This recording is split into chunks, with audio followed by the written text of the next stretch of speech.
Good afternoon. It's Debbie Leone with S Coach Debbie. And as always, I'm excited to be here.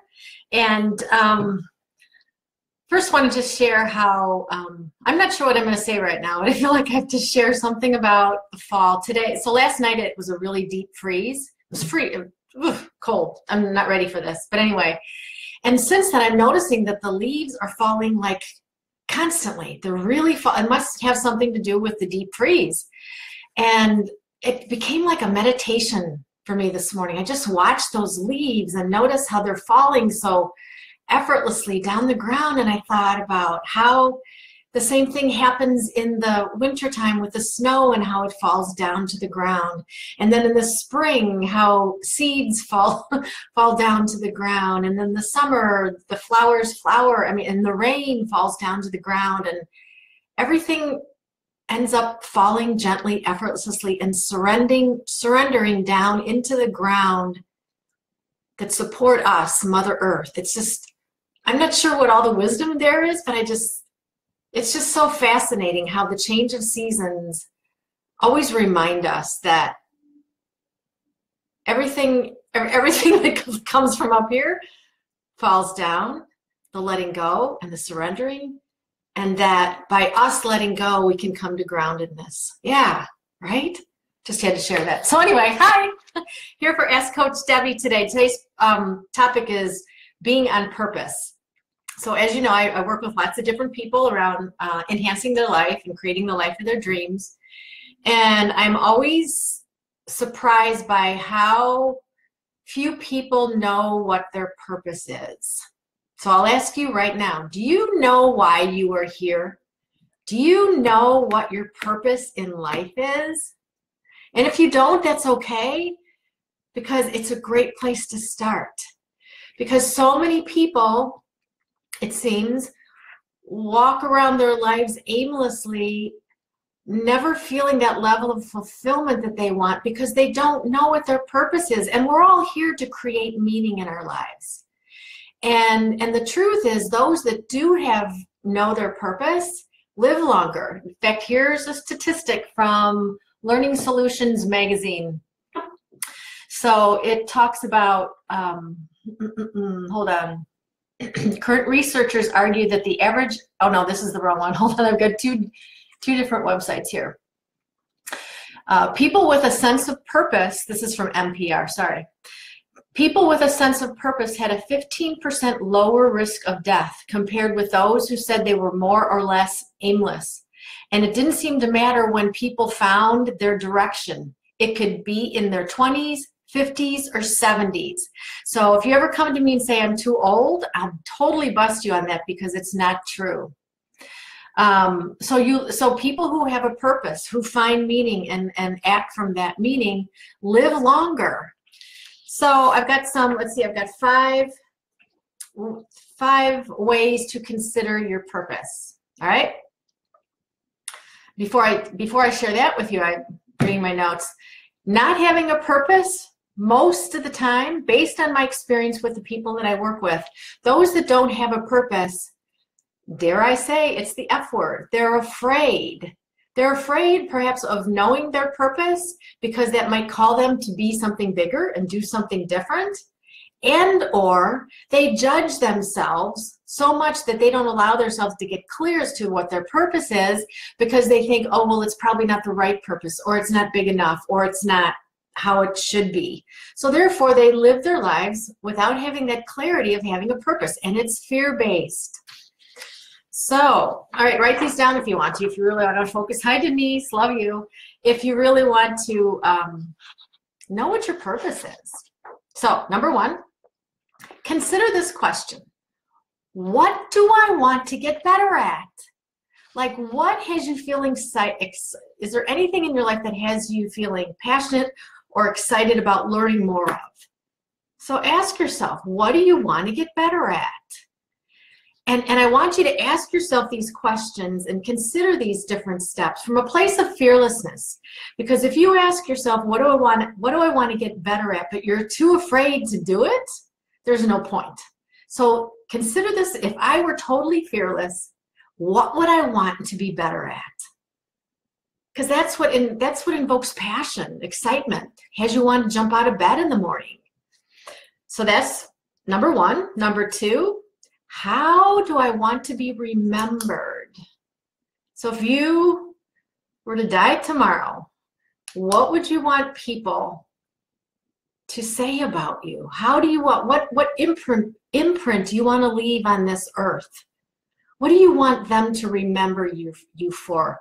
And who do you want them to remember you for? Right? So consider that. Number three, how can I step out of my comfort zone? So this is huge. So often when we begin to explore this whole topic of purpose and begin to get clarity around what our purpose is, it calls us to step out of our comfort zone. That's why many people don't. Like I said before, it's fear. We're afraid of having to do something different. So that means if you really want to live your purpose fully and be fully expressed in it, that means you're going to have to step out of your comfort zone. So it's going to be important that, again, you come from a place of fearlessness when you ask yourself, how can I step out of my comfort zone so that it challenges me to the next level?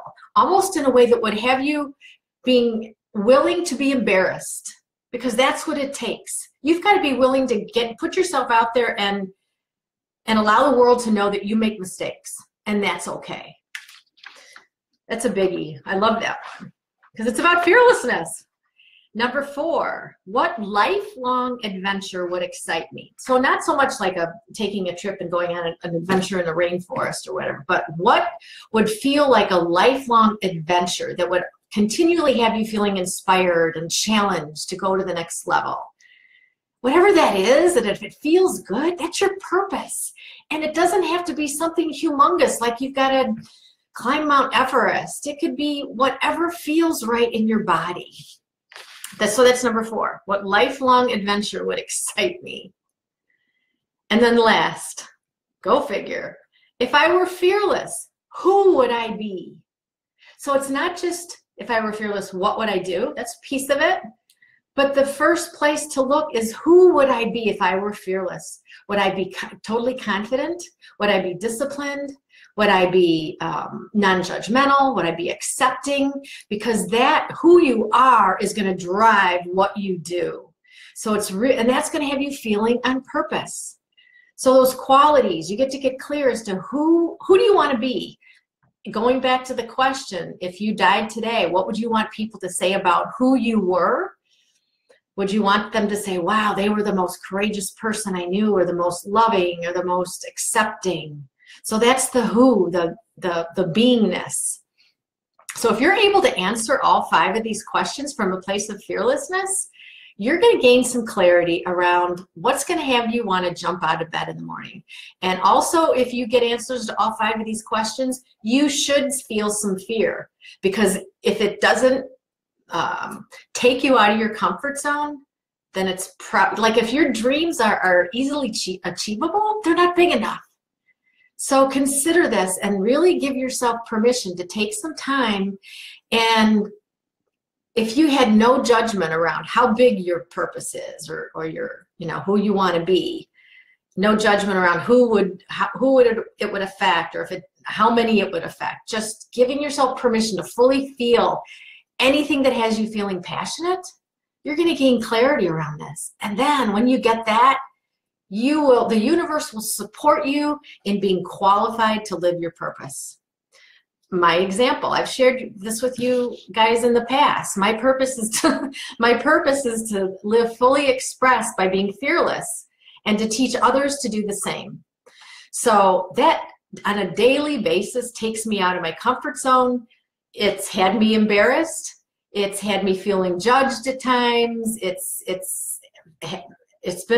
I've been fearful doing it, but also it's what has me want to jump out of bed. Like this morning, I woke up at 5 o'clock this morning, and it's like, go back to sleep, Debbie, go back to sleep.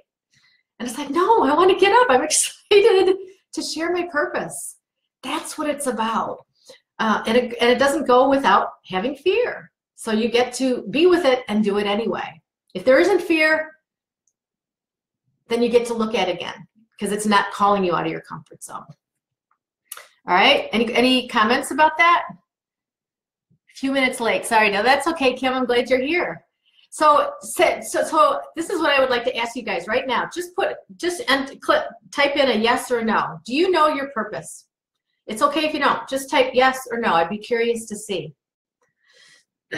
Okay, so that's my topic, purpose. Purpose equals meaning, and we all want to have meaning in our life. And if you want to live longer, you need to be clear as to what your purpose is. Let's hear this. Kim knows her purpose. Anybody else? Yes, no? Who knows their purpose? Okay, so I have 2 questions today, 2 coaching questions. Number 1 is, and wait, let me pull up this website because I've got some statistics to back up what I'm going to talk about. The first one, excuse me, comes from a client who's asking, why can't I stay focused? I seem to always be in overwhelm. So I wish there was a hand raising emoji here. if you struggle with feeling focused and overwhelmed, raise your hand or click like or something. Because I think we all experience that at different times, and it makes us crazy, right? It prevents us from getting things done that mean the most to us, that we prioritize. It prevents us from feeling balanced, not being able to stay focused, feels disempowering, obviously, right? So much of it is because we are blasted with so much information, technology, right?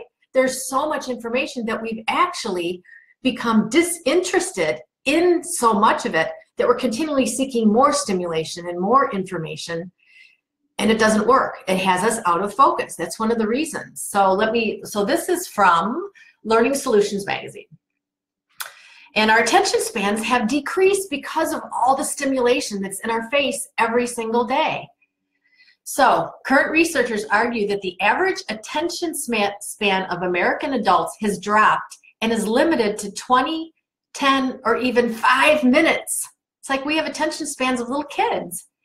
So if this is true, the numbers are troubling, since we clearly need more bandwidth to provide ourselves with important information.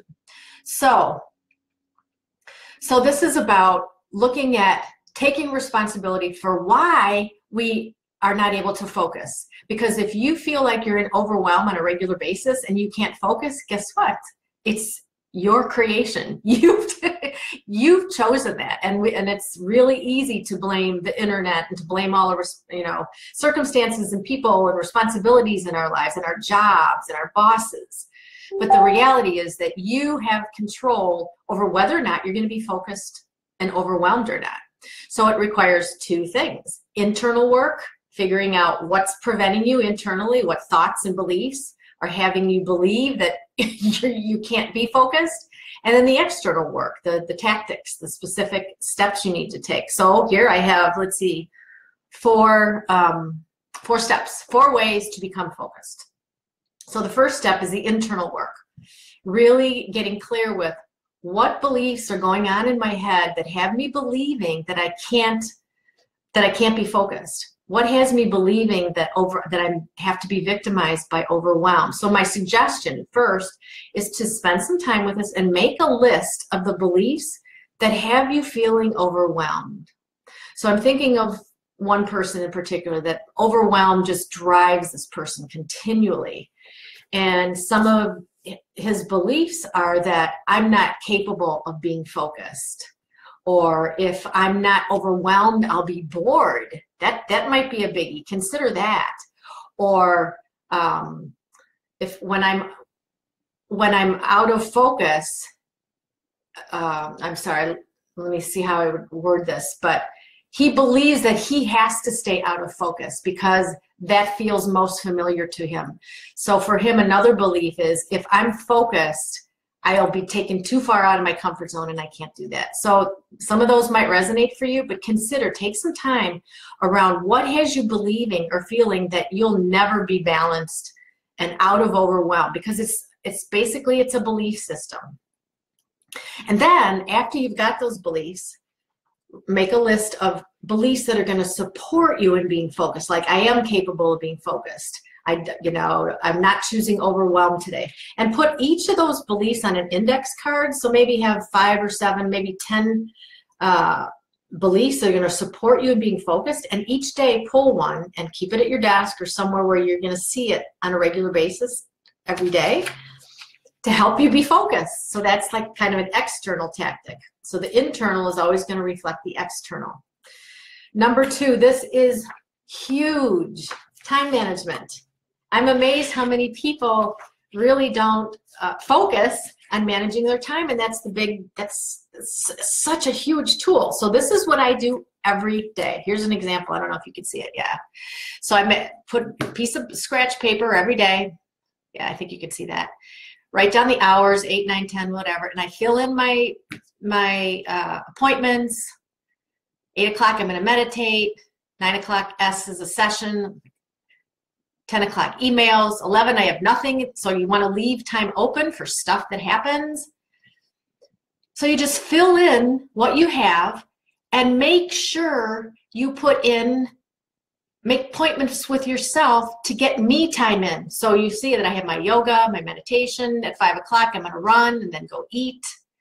8 o'clock, I'm going to chill. So you want to make sure that those self-care times are just as important as your work times and all your other responsibilities. And then at the bottom, I make some notes, specific little tiny things that I need to do. Call so-and-so, do this or that. Do this every day. It takes 3 minutes.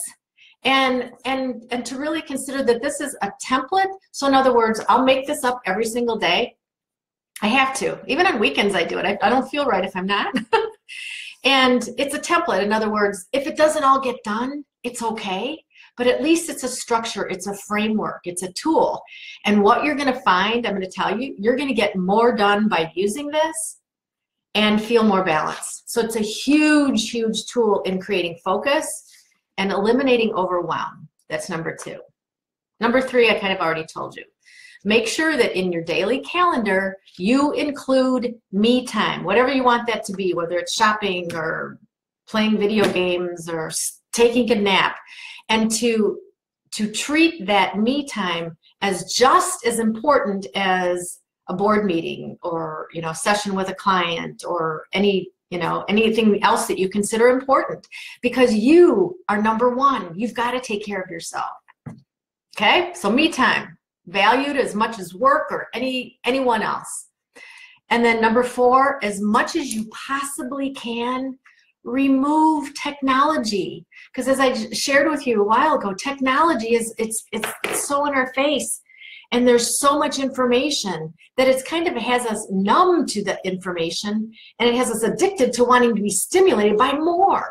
So turn off at least for an hour a day, turn off your phone, turn off your internet, stay away from all that stuff, and find some time to be quiet in nature, journaling, be in relationship. How about making eye contact with people, right?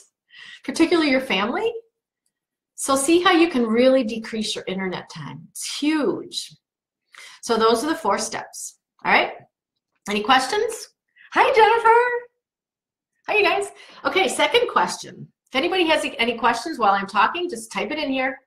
Snowbiz, that means Chris or Tom. Hi, you guys. Carrie, Sam. Okay, second question.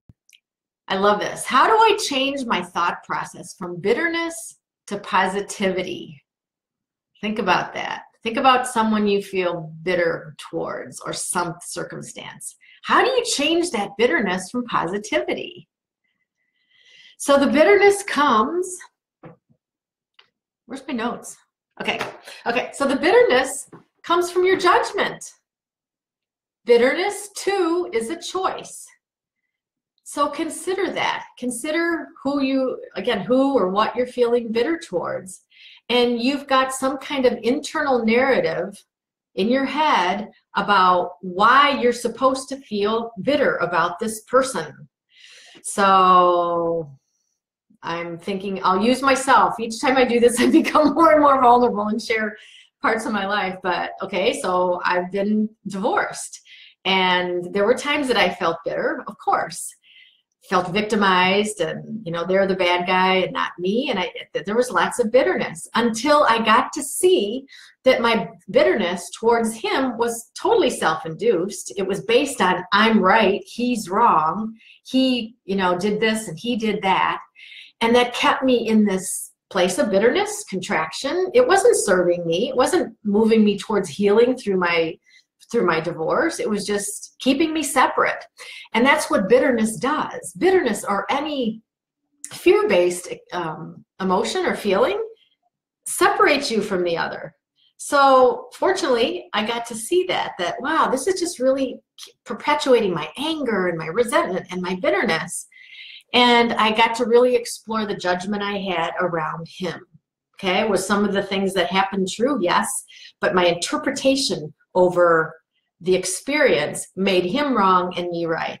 So as I learned how to let go of my judgment, I got to see that my past relationships, my divorce, became a blessing. It became a positive experience, because I truly believe that everything that happened in my relationships and through my divorce supported me into being the greatest version of myself that I possibly can. In fact, I was just talking with a client yesterday about this. She was asking, how could I look back on my past and see that as something that's the wisdom, and how could I see the gift in that? It was horrible. He was wrong and blah, blah, blah, blah, blah. It was the same thing with me. And after some really excavation and exploring, she got to see that, wow, all of that helped me become who I am today. And now I can be blah, blah, blah. And she's showing up as a totally different person. So every experience, everything you've been through, if you're seeing it as a positive, as a negative, and I get it, it's really hard to turn some of these experiences into positives, but there's opportunity, and you have that opportunity because it's your choice. It's how you intend to perceive and experience the world. So the question, you can ask yourself a question from either the bitterness place or the love place, the non-judgment place. So when we feel victimized and we're looking at our experiences and negative experiences in our past, we can ask ourselves, how could it get any worse? That seems like that's the first place we take it, because we feel victimized. How could my life get any worse? And just as I say that, it's like, it feels so victim-y, like, oh, poor me, the whole world is against me. So we get to take that stance and live in that mindset. How could my life be any worse? Or in the midst of the negativity in your life, what if you could ask yourself, how could it get any better? I've had to ask myself that many times in areas of my life where there's pain and suffering. And when you do, that offers you a totally different perspective to see, wow, there's this huge challenge going on in my life right now. What a blessing it is for me to spiritually vow and take myself to the next level of trust and surrender and acceptance and compassion. So you get to choose. How is it going to get any worse? Or how can it get any better? The second one's a tough question, but that's the one that holds the opportunity for you to heal. So I'll go back to her question. How do I change my thought process from bitterness to positivity? Number one, get really clear as to how you're judging the experience or the other person, how your righteous positions are preventing you from seeing anything else. And then spend some time, hire a coach to see how you can let those judgments go, because they're simply interpretations that you're holding on to. And then begin to ask yourself, how can it get any better? Even in the midst of your suffering and your pain. That's the ticket. It's hard work, but it's totally doable. Want to know how you can do that in 2 days? Anybody want to guess? It's Fearless Living. The next one is November 18th and 19th, which is soon. And it's my 2-day transformational signature event that will change your life forever. You come in there and I help you to identify what you're afraid of, what's keeping you stuck, how you're feeling like a victim, and you're going to leave feeling empowered and asking yourself, how can it get any better? Knowing that you have choice, you have more power than you ever imagined. and that you can go out into the world and create the life of your dreams. Many of my clients who have attended have told me that it was the most powerful weekend of their life. So I'll post the link here. Hi, Wade. And show up, you guys. If nothing else, I'll go back to the topic for today. Today, make a commitment to yourself to spend some time around the meaning of your life. And if you know the meaning of your life, like if you're really clear with what your purpose is, spend some time in it today and just consider where or how you can upgrade and express it even more fully. And if you don't know your purpose, commit to finding it, because it's there. It's inside of you. Chances are you haven't given yourself permission because of fear to identify it and live it. All right? Anybody want to say anything before we end? Okay. So message me if you have any questions or comments or feedback. And I will see you all on the 18th. Fearless Living. Love you guys. Namaste.